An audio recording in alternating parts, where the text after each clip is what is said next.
EMP5 Reviews here. Today I've got a book I ordered off of Amazon called The Taste of War, World War II and the Battle for Food.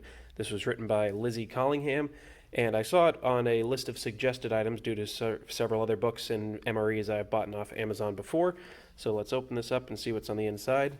It looks a little different than what I thought it was going to be. I guess I didn't look at the description as much. I thought it was more about like MREs and things like that, but it's more actually about how food affected the outcome of World War II and the fighting of World War II. So if you want to pause the back here, you can go ahead and read this. It says, during World War II, at least 20 million people died from starvation, malnutrition, and associated diseases, a number on par with the 19.5 million military deaths. Yet the control of food and its production during the war is a subject that rarely has been addressed by historians until now. In this richly detailed and engaging history, Lizzie Collingham traces the interaction between food and strategy on both military and home fronts and demonstrates how access to food was a driving force in Nazi policy and the decision to murder thousands of useless eaters.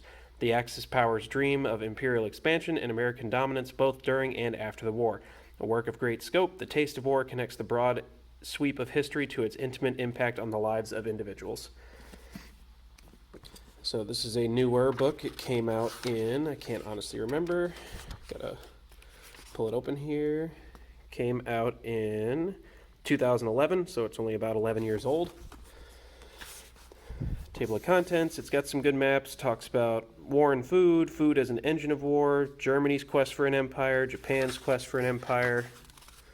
Excuse me, fingers don't want to work this morning. Come on. There.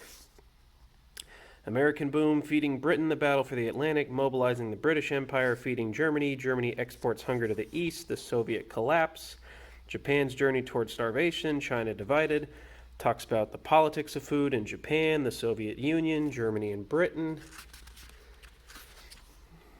the British Empire, the United States, and then the aftermath, a hungry world and a world of plenty. And then it's got its chronology, notes, bibliography, index.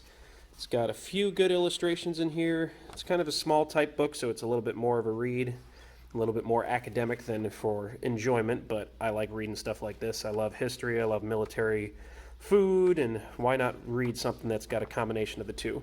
It's got tons of notes, as you can see, probably about 100 pages of notes. Good bibliography, all sorts of stuff. Clearly very, very heavily researched topic by Miss Collingham here. I hope I said her name right. Yeah, Collingham. Bibliography, index, and I want to show you guys the pictures while I have this in case anyone decides they want to buy this. So it's got about 15 different pictures in here. Pretty interesting ones. I already looked through it so far. Of course, some good old U.S. propaganda posters about food, including some German propaganda posters about food. And the reason there's a hamster in this German propaganda poster, practice of bartering for food in the countryside was endearingly known in German as hamstering. Severe food shortages in the urban areas meant that hamstering eventually became a vital source of food. Interesting. A couple more pictures, German soldiers in France. Unfortunately, a Jewish man being mistreated in the Ukraine. Some survivors of Japanese camps in Malay and Australia. And I think I skipped a page. Nope, that's it. And that's it. That's the pictures. So, this is an exciting looking book. I'm glad I found it. I got it for free because I had a nice large Amazon gift card.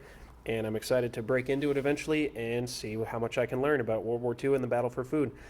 So other than that, that's it for today. Please give the video a like, a share, and a subscribe, and I will see you guys in the next one. Have a good one.